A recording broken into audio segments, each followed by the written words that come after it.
నమస్తే సార్. నమస్కారం అండి. మీ పేరు? మా పేరు పుల్లయ్య. ఓకే, మీరు ఎక్కడ ఉంటారు? ఇక్కడ రేమత్నగర్లో ఆ పక్క వీధిలో ఉంటాం. మీ వృత్తి ఏంటి?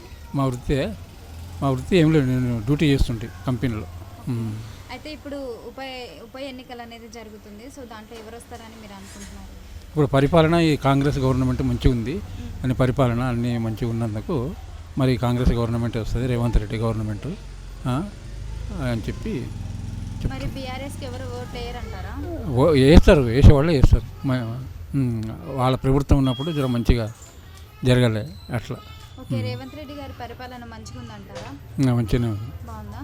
మరి మీకు సన్నబియ్యం వస్తున్నాయా? సన్నబియ్యం వస్తున్నాయి. రోడ్లు వేపిస్తున్నారా? రోడ్లే జరిగాయి, ఈ రోడ్లు సరిగా వేయడం లేదు.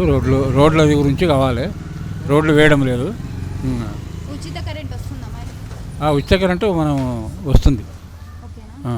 మరి మన వాడకాన్ని బట్టి వస్తుంది అనమాట అట్లా. బీఆర్ఎస్ ప్రభుత్వంలో ఉన్న పరిపాలన బాగుందా, లేదంటే రేవంత్ రెడ్డి గారి పరిపాలన? ఈ రేవంత్ రెడ్డి పరిపాలనలో జర మంచిగా ఉంది అట్లా. మరి బీజేపీ సంగతి ఏమంటారు ఇప్పుడు? ఇంకా బీజేపీ సంగతి ఇప్పుడే చెప్పు ఏం లేదా ఇంకా? మరి రేవంత్ రెడ్డి గారు ఇచ్చిన పథకాలన్నీ నియమిస్తున్నారా? పథకాలన్నీ చేస్తున్నాడు.